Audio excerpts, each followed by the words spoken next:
Good afternoon and welcome to Research in Action, brought to you by the Division of Research at Florida Atlantic University.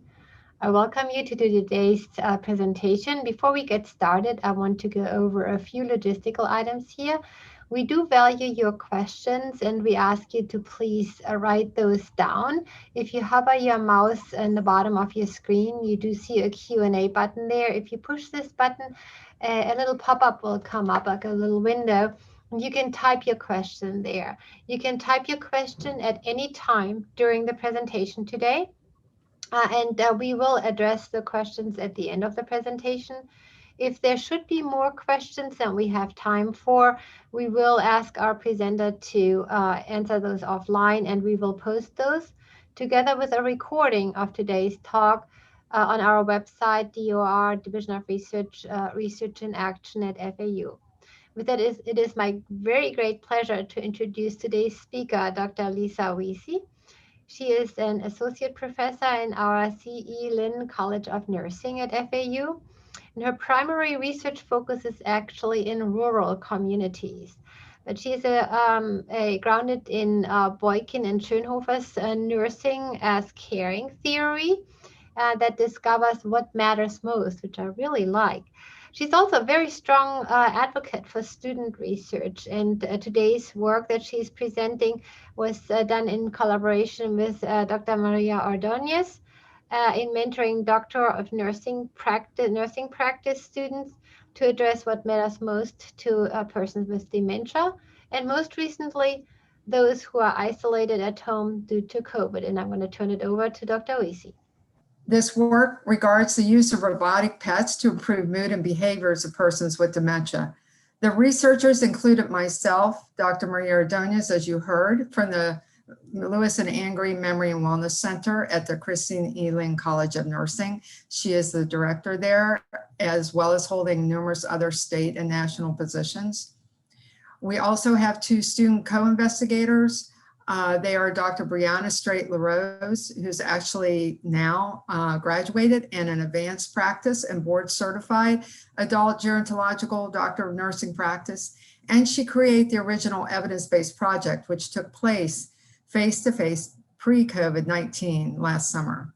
Mrs. Melissa Johnston is a board certified nurse practitioner who conducted the project evaluation, which converted to a virtual outreach just as the mandatory quarantine protocols related to the pandemic were instituted in March of this year.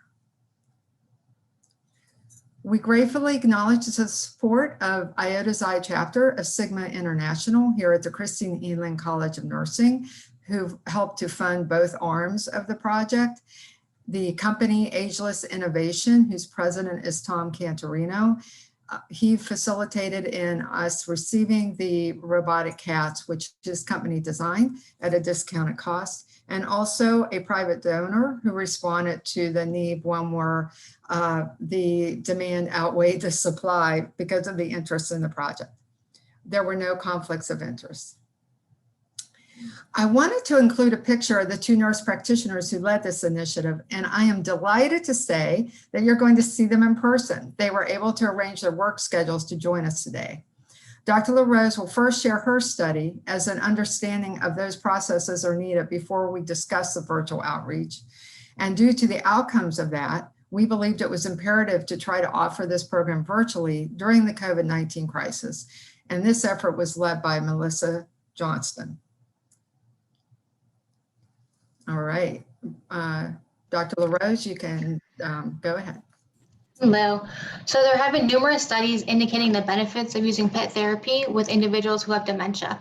Research has shown that the use of pet therapy has reduced agitation, decreased depression, improved positive facial expression, and improved social interactions. Specifically, these studies use robotic animals, with Paro, the robotic seal, being a popular choice. Research has shown that the use of Paro had significantly decreased depression, reduced agitation over 12 weeks. One study even showed a significant improvement in MMSE scores. And the use of pet therapy goes back to Florence Nightingale, who is known as the founder of modern nursing. She supported the use of animal therapy for patients who had chronic illnesses, which later showed an improvement in their day-to-day living, increased social connections, lowered stress levels, and decreased severity of dementia symptoms. Dementia affects over 50 million people worldwide, with a new case emerging every 3 seconds. By 2050, it is expected that the cases of Alzheimer's disease will triple. In the US, 1 in 3 older adults die with dementia, which is more than prostate cancer and breast cancer combined. There's currently no cure for dementia, only medication to help manage the symptoms, which include antidepressants, antipsychotics, and benzodiazepines. These medications have a lot of side effects, including sedation, syncope, hypotension, weight gain, and increased risk of cardiovascular events. PET therapy has been proven to help manage symptoms related to dementia, such as apathy, depression, and anxiety. Live PETs are preferable, but not always practical. With the use of therapeutic interactive robotic PETs, also known as TIP, instead of live PETs, there's no concern about pet safety with feeding them, taking them outside, or making sure they're up to date on their vaccinations. There's also no fear of pet aggression, allergies, tripping over the pets, or costs associated with caring for a live animal.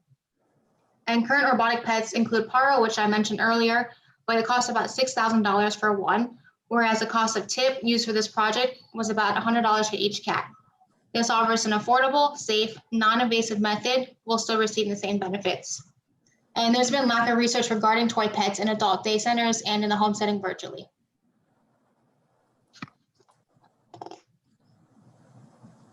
So there were 2 studies conducted with the help from Dr. Wiese, who was the faculty chair member, and Dr. Ordonez, who was a community chair member. I led the evidence-based project in the adult day center with the purpose to determine if interaction with a robotic, therapeutic, and interactive pet among persons with dementia who attend a day center is effective at increasing mood, behavior, and cognition. The other study was led by Mrs. Johnston, which is a virtual program evaluated to see if TIP could be administered successfully as a no-contact, home-based program with caregivers as the observer and achieved similar results as the adult day center program.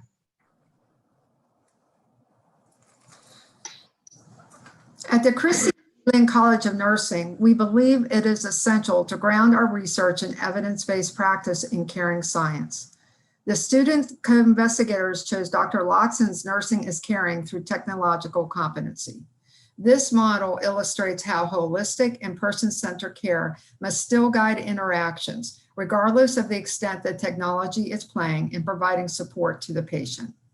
This means that even if a person is dependent on a voice box to talk for them, or they have artificial limbs, or when all that is visible when you see someone in an intensive care unit is a ventilator, or large massive wires and tubes sustaining their life, they are still that same person inside. Therefore, when we see that a robot is bringing the person joy, the theory stipulates that the focus should be on the reaction of the person to the robot, not the technology itself. So although we are using technology to care for the patient, we are also using technology to elicit caring to and from the patient. Our objectives, as you see here on the left, 80% of participants will demonstrate increased positive mood and behavior following the TIP intervention. This was in the adult day center, and they were measured by the Alzheimer's disease and related dementia mood scale that was created by our own FAU, Dr. Tappan and Williams. The observed emotion rating scale by Lawton, the MMSE, which measures mental status by Folstein, and the CSDD, which measures depression.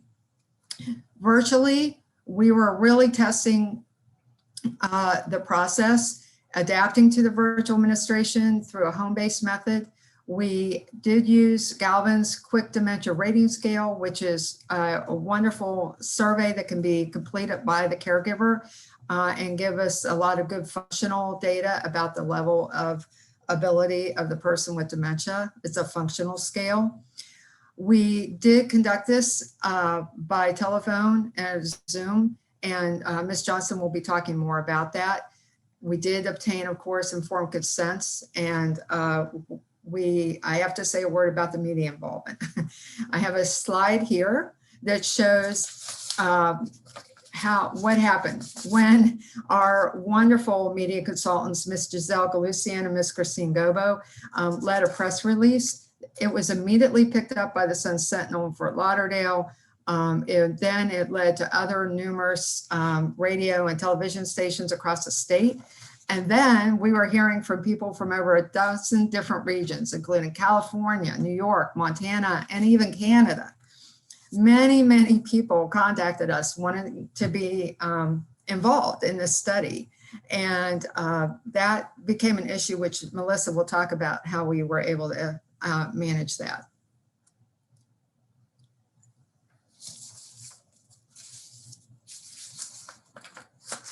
Okay, Brianna, did you want to address this, or Melissa, actually? There we go. So for the inclusion criteria of the virtual program, it was similar to the Day Center as well, with the exception of our scale differing just slightly with the quick dementia rating system, as Dr. Wiese previously mentioned. So the inclusion criteria included the MMSE, and participants had to have a score between 6 and 23, and those are for the ones at the Adult Day Center. And then the quick dementia rating system was used for the virtual outreach. All of the participants in both programs were age 50 and older. They had to be English speaking with an interest in activities with animals. The assessments were assisted with staff regarding functionality, cooperative behavior. They looked for both verbal and nonverbal communication and the interaction at the day center, and they also included any physical impairments. Now, there was some limitation to that as far as the virtual component, as I was unable to see them in person, but as through the follow-up visits with caregivers, I was also provided with some information in regards to how participants responded, both verbally and non-verbally. The exclusion criteria basically consisted of the participant, if they were unwilling or unable to participate in 12 sessions, then they were not eligible to participate in the project. If they had never been diagnosed with dementia or another Alzheimer's related diagnosis, they were not eligible. We also had to have participant and family caregiver cooperation. So if they were not willing to sign that informed consent or complete 3 sets of surveys, they were not eligible. And in order to be included in the study, the participant needed to live in Florida for at least 3 months of the year.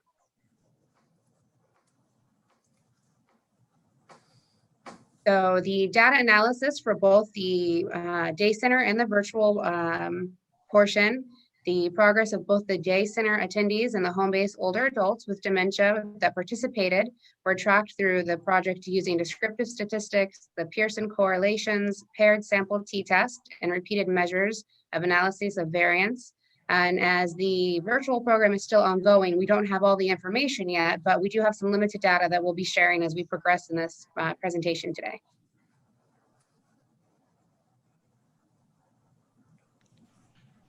So in the Adult Day Center, the majority of the participants were overall female, white, non-Hispanic, spoke English as a primary language, and were widowed. All participants had family caregivers, and the average years of education was 13.3, where the average years of age was 79.8.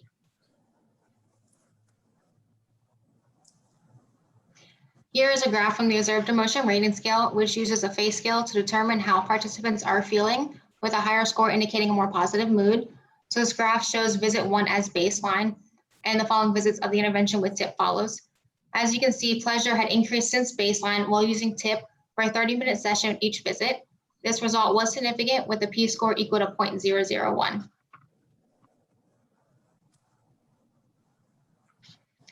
This chart also uses the Observed Emotion Rating Scale, but here we observed for anger. There was initially a decrease in anger at the first visit from baseline, then a spike of anger was seen at the second and third visit. This can be attributed to a tornado warning during the evening discharge time, which led many participants and family members having to wait out the storm, recent falls among 2 participants impacting their memory, and another participant having hip pain, leading to aggressive actions. But as you can see, the following visits, anger started to decrease again. And again, using the Observed Emotion Rating Scale, but observing for alertness this time. As you can see, alertness started increasing from the first visit while using TIP and continued for the rest of the visits, leading to a significant increase with a p-value equal to 0.001. With the use of TIP, there was also a positive increase seen in over half of the participants' MMSE scores between pre and post test. When we examined the subscales from the MMSE, we noticed there's a slight to moderate improvement in attention, calculation, language, and registration. However, there was a slight decrease in orientation and recall. So it was really rewarding watching these participants interact with Tip. Some of the phrases they said while interacting with their cat was, "I have a companion again. I like you very much. Do you want to go home with me? We could be happy together and have a good time." And while speaking to the cat, saying, "Thank you, my love." There was one participant who really stood out because he spoke 6 different languages, and we'd often interchange them while having a conversation. He would express frustration because nobody could understand him. But watching him interact with his cat, you can see he's having a conversation and expressing his concerns to his cat.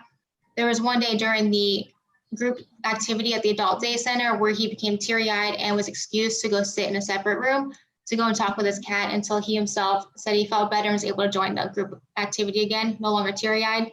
He is actually in the picture in the red jacket talking to his cat. You can see him. There was another participant who was reported by his son as being aggressive and hitting his knee in frustration. During the tip session, though, he did not hit his knee at all. Instead, he held his cat on his lap, and while he was petting his cat, he was just talking about his life. And we received an email from our participant's daughter who said her mother was in the hospital in a lot of pain. She was taking pain medication to help, but her daughter said she had her cat by her side the entire time, and the cat served as a great distraction.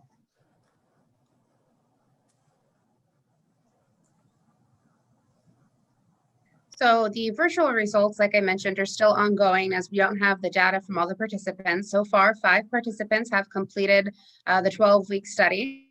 And of the 5 that have completed it, so far all 5 have been female, and the caregivers for them have also been female. We have found that 1 person lived with their caregiver, while the other 4 did not. 4 of them were white, non-Hispanic, and as far as marital status, 1 was single, 1 was married, and 3 were widowed.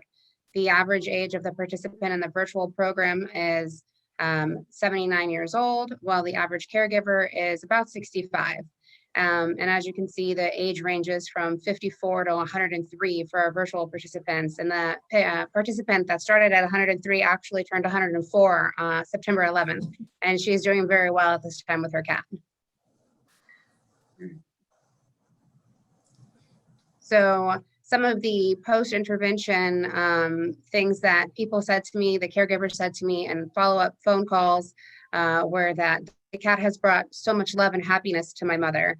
When my mother gets on to sundowners or she becomes worried, the cat brings her out of her mood almost 90% of the time. It brings her joy and is a mood elevator.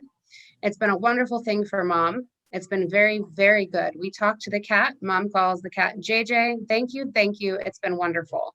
And this is just a sample of the things that people have told us throughout this process. You know, with COVID, social isolation has been very difficult for a lot of the participants, and the cat has really just brought them out of that and allowed them to have a companion.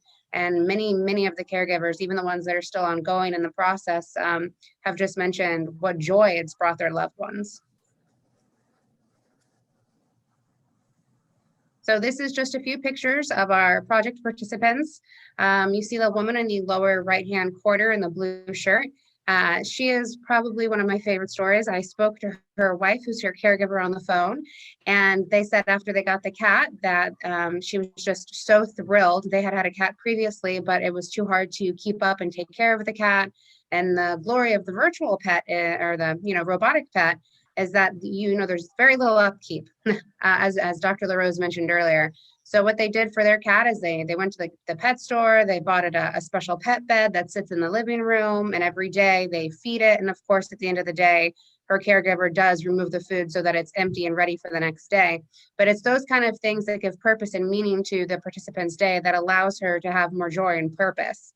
Our participant in the center there, you can see how happy she is with her cat. Her daughter told me she takes the cat everywhere. She named her cat Sweetie, and she sleeps with it every night.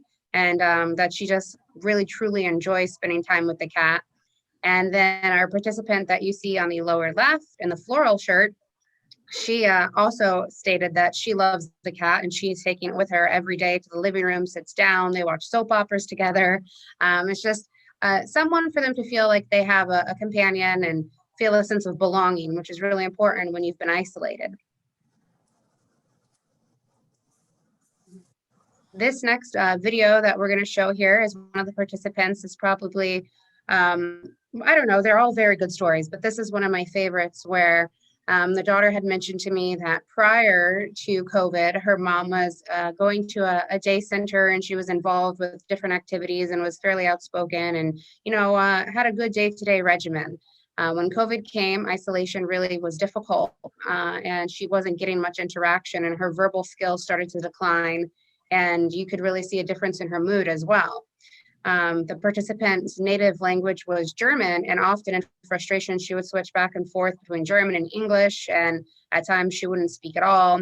When she first entered the program, we gave her a cat, of course, because that was our pet of choice for the virtual assessment. And she did so well with the cat that after the end of the 12 weeks, she asked me if there was another type of pet because her mom was really a dog person.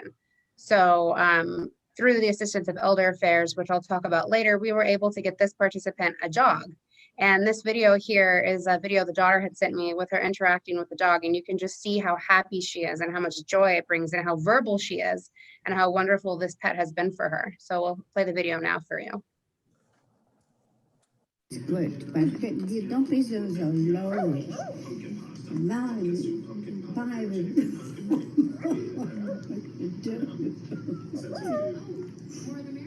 Luna!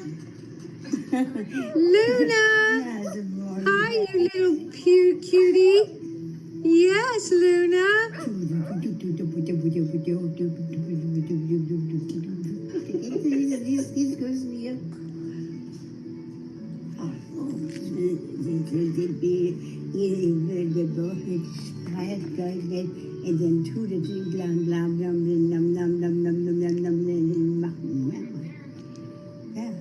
Yeah. Great. So that was a wonderful video. I just wanted to share with you all so you can just see, and there's other participants that have sent videos as well, and it just is really helping with the day-to-day mood and anxiety and just bringing them a sense of comfort. Good, but Oh, sorry. Oh. I'm not sure what happened to the slide here, but let's see. No, well, go ahead, Melissa. If that didn't happen before, I'm not sure. That's okay. So as our study, like all studies, there were some limitations. As far as the adult day center goes, and this is true for both, there was a smaller sample size. The raters varied at the adult day center depending on the staff that was available at the time. And there is also a potential for an inflated post-MMSE score due to the endorphin response, as well as extrinsic factors, which Dr. LaRose mentioned, such as the tornado warning and the falls and things of that nature. As far as the virtual outreach, again, we had a small sample size. Lay caregivers completed the surveys, but in token to that, that's also why we switched to the quick dementia rating system, as that's a wonderful survey that's pretty user-friendly that they were able to use. There was a loss of follow-up due to multiple factors beyond the control. During the study, one of the participants was unable to complete it because she had emergency surgery, things lost in the mail that didn't get delivered to people. So there was some lost paperwork, and we were unable to complete all the forms for some of the participants. And then, of course, the isolation factor plays a toll as well, as some people were unable to follow up. They stopped communicating. So the virtual outreach did have some different limitations as the adult day center.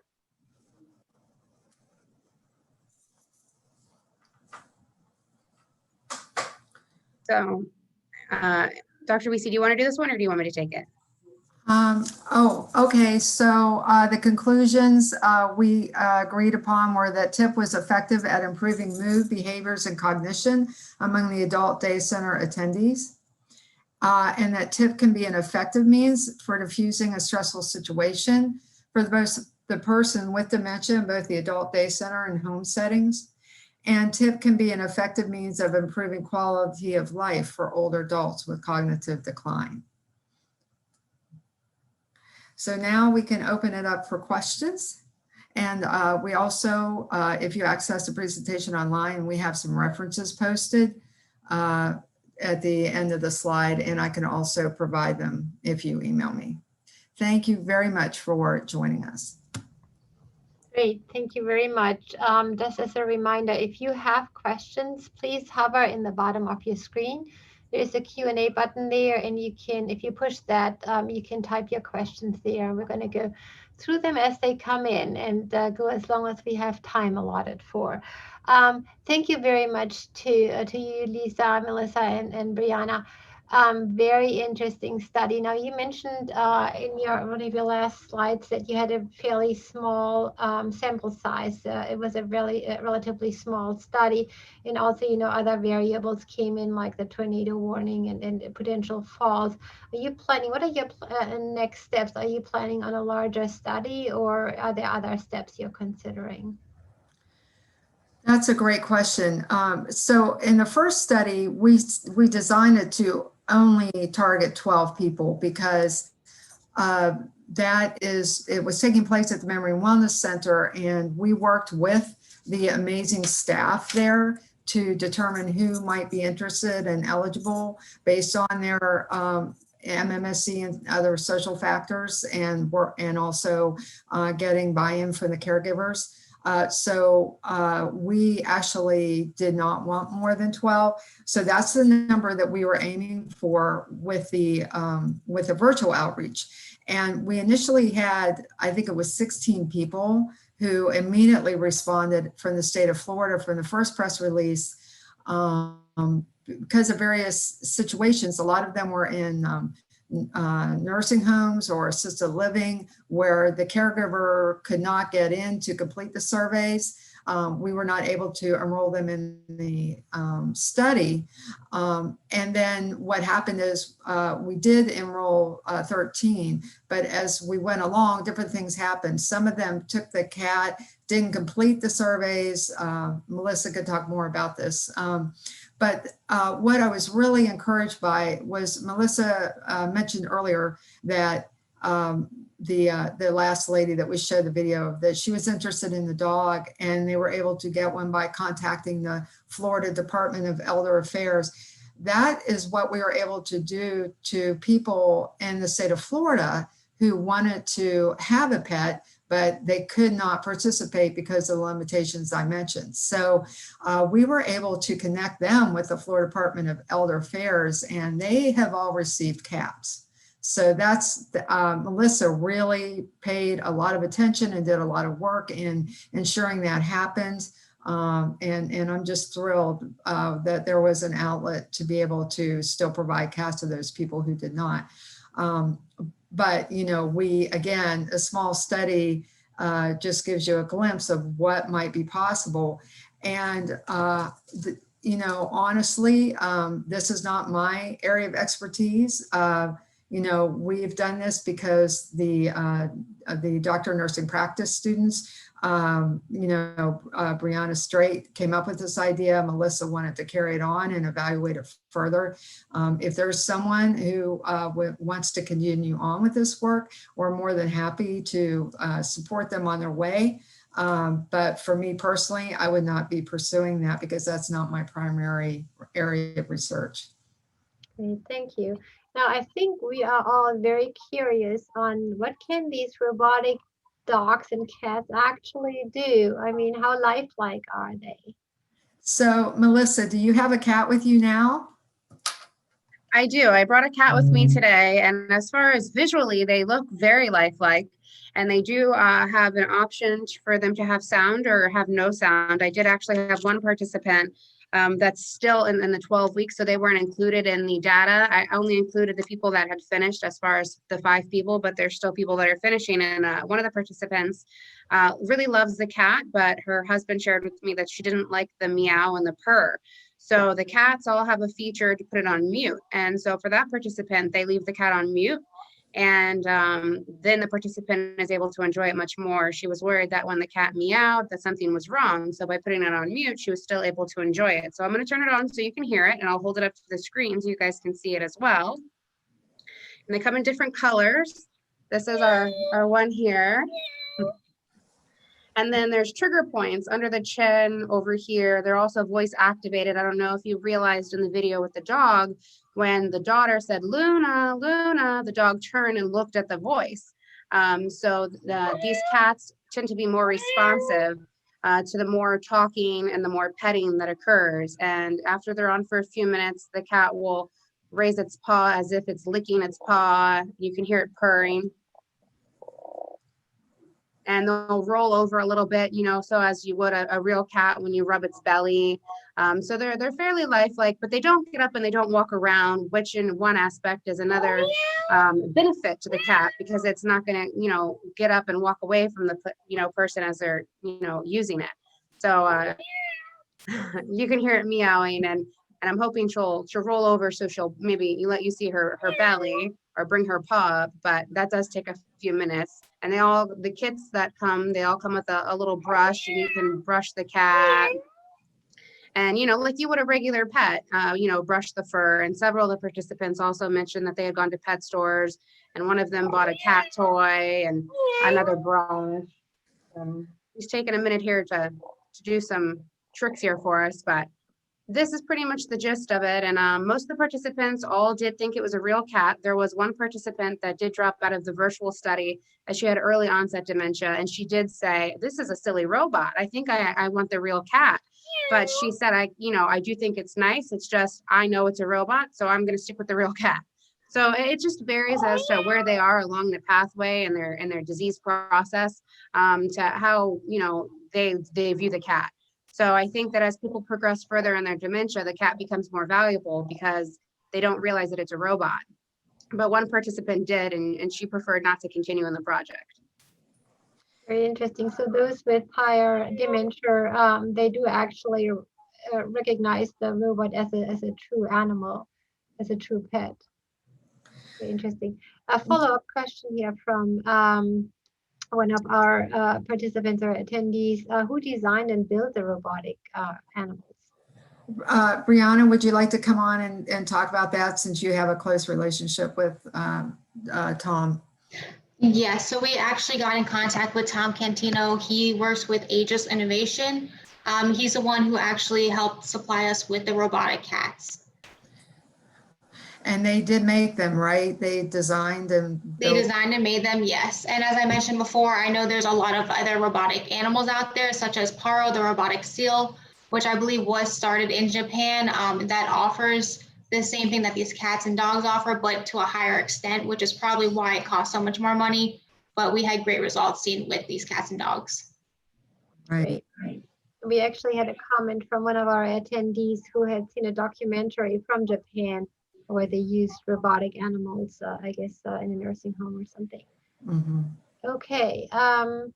Would you say, so speaking of robots versus a real animal, would you say that the robot may bring better outcomes even than a real animal because of the control the patient may have over the cat robot? Or you actually mentioned that as you progress with dementia, you may not be even able to recognize the difference. But do you have any input on that? Yes. Melissa, do you want to answer that? As far as I think, yes, the answer to that is yes. As I mentioned, that one of the participants actually put their cat on mute. So being able to control that factor allowed her to enjoy the robot cat, because as the cat made noises, she was worried like, oh no, did I forget to feed the cat? Is something wrong? So I think being able to control some of those factors definitely makes it a little more valuable and increases the satisfaction, because you're able to take care of the desires that the participant or, you know, whoever's using the cat that they prefer.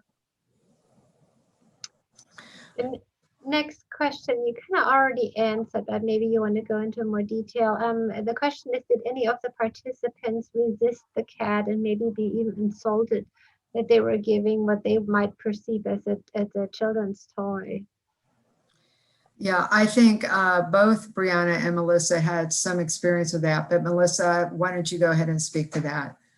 I did have one participant who did drop out of the virtual program because she did try it. She said she was early on in her dementia, but due to the isolation, they wanted to join the study and see how her mother did, because previously she was going to a memory center each day, and since COVID had started, she was unable to attend. So the daughter was the caregiver, and she reached out and they wanted to enroll. So we gave them a cat, and they tried it for a few days, but they also had a real cat, and the participant did realize the difference, because this one obviously isn't getting up and walking around. So at her stage of dementia, she was able to realize that this is just a robot. So she did drop out and return the cat.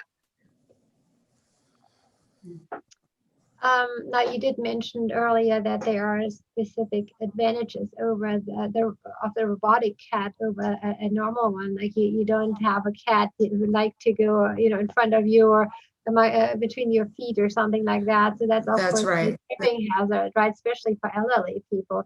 But then also, the task of taking care of a real animal, where you have to feed them, and if you have an indoor cat, you have to take care of the litter box and all that. It's often too much of a chore for elderly. So yeah, I would probably think that would be a big advantage of the robotic cats over the real animal.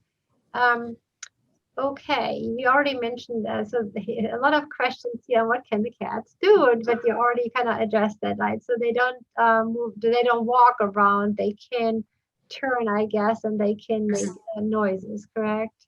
Yes. Correct. One thing I wanted to say was a colleague of mine pointed out to me that I think it might have been the New York Times. It was either the Times or the Post. They recently published an article, a study. There were over 200 participants in a study to evaluate the effectiveness of these cats during the time of COVID. They did it through Ageless Innovation, who had supplied hundreds of cats to different centers and things around the country. And they showed really amazing and positive benefits to people who are isolated in the nursing home or the assisted living. So they followed up as best they could with staff in the facilities and things like that. So, if you have a loved one who is isolated, they're sitting where you can't interact with them, or even if they are, but you don't get to see them like you'd like to, and you feel that they might benefit from something like this, whether it's in a nursing home or assisted living, I really encourage you to check this out. Some of these interactive cats are available in toy stores. Brianna and I ordered several and tested them out before we launched this last summer, and we found that the Ageless Innovation product was best for our needs, and it seemed to respond the most lifelike. But there are other ones out there. And if you don't live in the state of Florida, you could contact your state department at Elder Affairs. It's possible that they also have a similar program. But again, spending $125, $100, something like that, to get something like this that would benefit your older adult, your loved one, that to me is pretty remarkable. Great, thank you. If and when you take the cats away from the patients, what were their behaviors? Did they get distressed, or did they notice? That's a great question. Brianna, would you like to answer that? So at the Adult Day Center, we actually had about an hour session with each participant that met twice a week. They all enjoyed spending time with their cat. At the end of the study, they were okay giving the cat back. We did tell them that they would receive their cat again in about 2 days, and they were happy about that. There were actually a couple participants on the follow-up study were really eager to play with their cat and even asking for them. So when they were taken away, nobody was distressed. I don't know how it was at the virtual program, but with the Adult Day Center, we didn't see anything like that. Great. For the virtual, we didn't really have any distress because the participants get to keep the cat with them, as much as they want. So that was really not something that we looked into at the virtual approach. Did you see any difference between the daycare center where they had it maybe for a day, for an hour, versus the virtual one where they had it for a longer time period? Was there any noticeable difference in the behavior of the patients? I think that they pretty much had the same impact on their level of cognitive stimulation and interaction. That's what we're seeing, is there's not a lot of difference whether it's for an hour or for a day.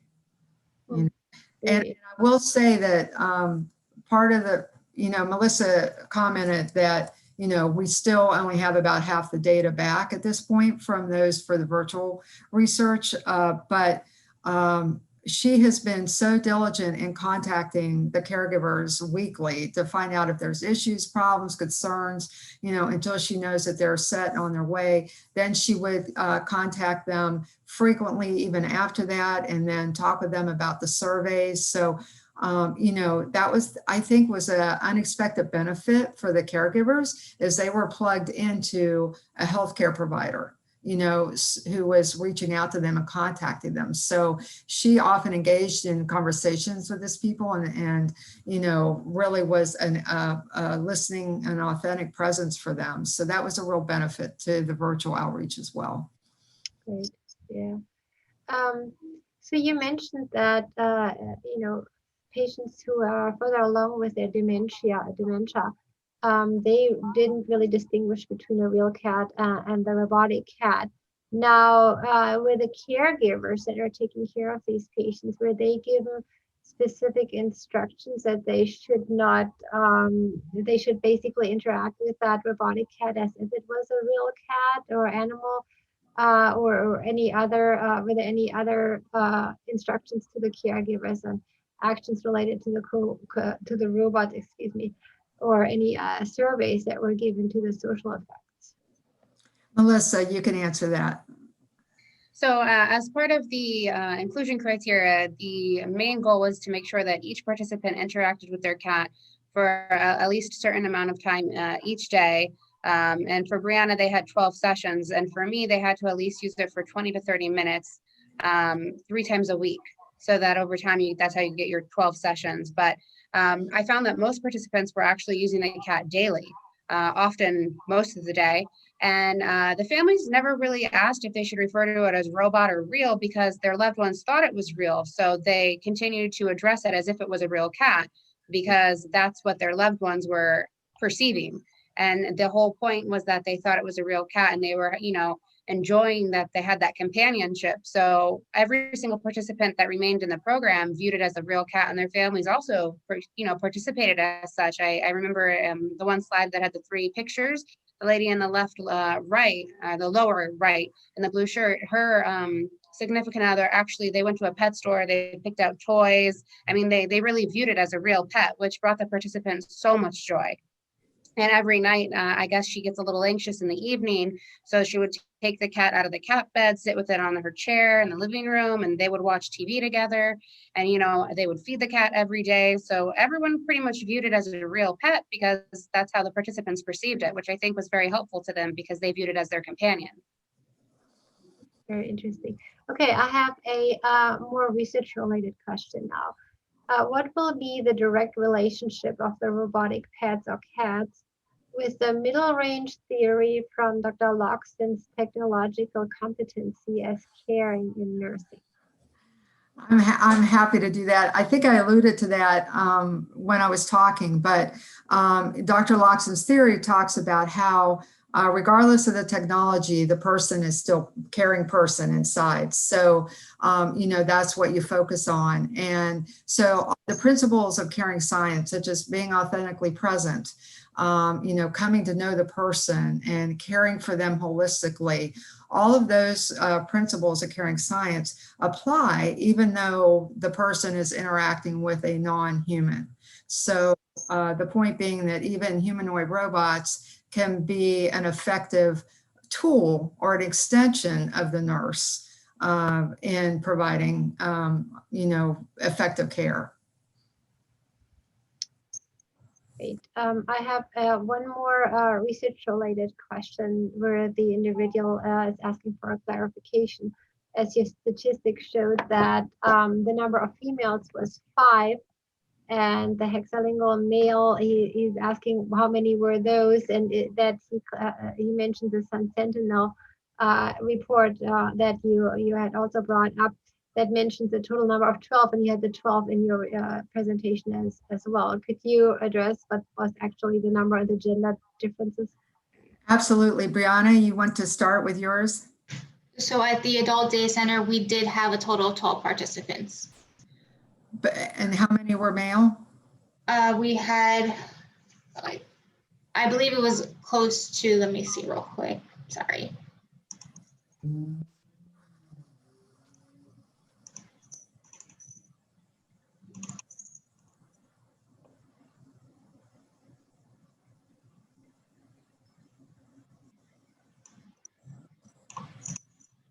So at the adult day center, there were 4 participants who were male and 8 who were female.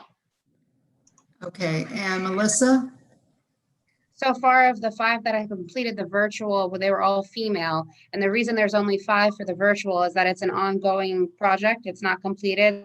People were enrolled at different times, depending on when they were able to receive the cat through the mail and when they completed their consent. So yes, in the Sun Sentinel article, it mentioned 12. We actually started, I think, with 13. And then the one had dropped out because she realized it was a robotic cat. But of those 12, only 5 have returned their paperwork so far, and some of them are still during their 12-week session, so they haven't completed the project yet. That's why there's only 5 so far. But none of them are male? No, we have 1 male patient in the study, or 2. We have 2 male in the study, and they're not finished at this time. So far, the ones completed are all female, but there are 2 men in the study. Okay, there you go. It's quite interesting. Do you actually see a difference in response to the robotic pets between the male and the female, men and women? I don't believe so, but Brianna and Melissa, you all can speak to that. During my study, I didn't see any difference between male and female participants. They all enjoyed interacting with their cats. We had great outcomes seen with each participant. And I don't have the final research data from the 2 male participants because they're not finished with their 12-week portion. But from what I've gathered from their caregiver conversations, it doesn't seem to matter. They still enjoy spending time with the cat. They're still stating that it helps relieve any stress or anxiety. So they're responding equally well as the female participants. Very interesting. So you kind of mentioned that already, as well as you had 1 participant who had both, right? Who got the robotic cat, and then but they ended up having a real cat, a real animal as well. And they then did realize that one of them wasn't real and kind of rejected the robotic pet. The question that was posted here was, can a participant have both a robotic cat and a real one at the same time? I had a participant that did have real pets as well. I think there was 3 that had real pets as well from our conversation that I gathered. The difference was that the real pet didn't want to sit on their lap and kind of walked away. So they weren't too engaged with the real pet, whereas the robot pet sat on their lap and, you know, had their undivided attention because they don't get up and walk away. So participants actually did better with the robot cat. That's interesting. Yeah, cats do what they want to do. Real cats. Right. Yeah. Another quite interesting question, has this been used with children? Yes, it has been used in children with cancer. I know that very effectively. I don't know if either of the nurse practitioners want to address that, if you know more than that.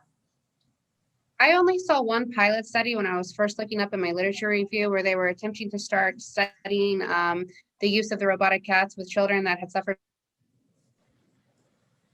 from ADHD and other attention deficit disorders to see if it would help decrease their anxiety. But I don't think there's been a lot of research that I'm aware of at that point. So no research on autistic children, for example, and how they would react to a pet, to a robotic pet? Not that I'm aware of. Very interesting.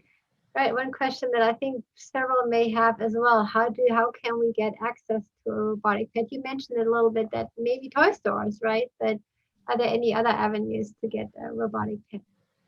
So Melissa, you want to speak to that? Sure. So depending on the population, so it depends on who's looking to receive the cat. If it's an older adult that lives in Florida, we mentioned Elder Affairs. They were giving away free robotic cats to those who lived in Florida to help with the isolation due to COVID-19. It does take about, they say 3 to 4 weeks, but the mail is a little slow. So sometimes other people that I had helped receive a cat said that it took closer to 6 weeks, but they're able to go online. There's a link on Elder Affairs where you can request a free robotic cat or dog. And then it does come in about 6 weeks. If it's not an older adult that doesn't meet the criteria for Elder Affairs for a free robotic cat, You can also purchase one directly through Ageless Innovation, who is the maker of this cat that did supply us with the cats for the project. And then the Alzheimer's Association also has the information on their website as well. Great. Now, you mentioned that what you mentioned is primarily for one-to-one purchases, right? If an individual wants to purchase a cat, are you aware that actual nursing homes have made use and have taken advantage of what the Elder Affairs, for example, is offering? Yes, and that's been a wonderful thing. I'm so excited that they have done this. Yeah, they've. I knew they had 400 cats distributed out just in our area. I know Dr. Ordonez had helped facilitate that. And also, like I said, nationally, there was a report recently that this has really been a great outreach to try to connect people who are isolated in nursing homes and assisted living with the cats. Great. More questions related to how the cat moves, behaves, and also looks like. When it's on mute, and Melissa, you mentioned that you can mute the purring and the meowing. I assume the cat is still moving at that point if you only turn off the audio? Yes. That's correct. Good. The other question related to this is, what is the difference in color and texture of the fur, if you like, of the cat? Brianna, you want to address that? Yes. So when I did the study at the Adult Day Center, we chose to have the same color cat for each participant just so we wouldn't have any issues with it. The cat that we had, I think you saw in the pictures, was the black and white cat. And I believe for Melissa's study, she used the orange cat for the participants. I believe the texture is the same for each of the cats. I don't think there's a difference, but they do offer a variety of colors. Again, in our studies, we just kept it as one color so it wouldn't cause any issues. How is the difference between the fur of the robotic cat versus a normal cat, like a real cat? Well, you know, that was one of the first things that I looked at when we were testing out the cats. And I think of all the products we tried, this was the most realistic. It's not as soft as a cat, but it's still soft. It has a soft kind of soothing feeling to it and texture. And unless you press hard, it's really not easy to detect the structure, you know, the artificial structure beneath. So I think that's really important. When you go to pet the cat, do you feel fur or do you feel this, you know, kind of mechanical metal underneath? And so with these cats, it definitely, you get more of a sense that it reminded me of a stuffed animal, really, you know, that you might coddle. Very interesting. Now, the effect that you see in the elderly is primarily that the cat provides companionship and probably also affects feelings of loneliness. And now loneliness also is often a symptom associated with depression. So the question here is, do you expect, or has it been shown that these robotic animals can help with patients with depression? Right, so Brianna can address that. We did use, in the first study, we did use a depression scale, the Cornell Scale for Depression, CSDD. So Brianna, you want to talk about the results of what you found with that? Yes, so as Dr. Wiese just mentioned, at the Adult Day Center, we did use the Cornell Scale for Depression. There was actually a decreased risk of depression with each of the participants that we saw. And I believe it was a significant decrease in the risk of depression. Yes. So it helped with that, among also helping decreasing the negative symptoms and just increasing their positive symptoms. Do you know if there are any plans to utilize this intervention with people of any age who suffer from depression? That's an interesting question. Yeah, because part of the reason I think it works so well with people with cognitive impairment is because they tend to see it as a live animal, as something that's real. We did have, we had a researcher, actually a faculty member at FAU, who tried it for his wife, and she really knew it was not real and was not happy with it. So I think, that would be interesting. Would it actually help for people with depression? That would be a great study if somebody wants to do it. That would be great. Great. All right, we're about out of time. I'm going to finish up with one more question, but first of all, thank you very much for being here. So our last question is that the attendee is wondering why you chose the cat over a dog. I mean, in one of the videos you had the dog, but it sounds like primarily you used the cat. Yeah, Brianna, you want to address that? Yes, so we decided to go with the cat over the dog because a lot of people do have fear over dogs. As you saw in the video, the dog actually did bark, so we didn't want participants to become scared with that. During the study, though, there were 2 participants who actually preferred dogs over cats, but they eventually warmed up to the cats during the study. That's an interesting point. Yes, I wasn't even thinking of that. Great. Thank you again. We do have a couple of more questions that we will ask you to address offline, and then we will post the answers to the questions on our website together with a recording of your presentation today.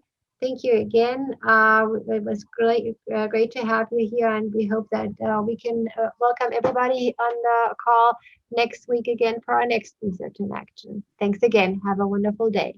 Thank you so much. Thank you. Take care.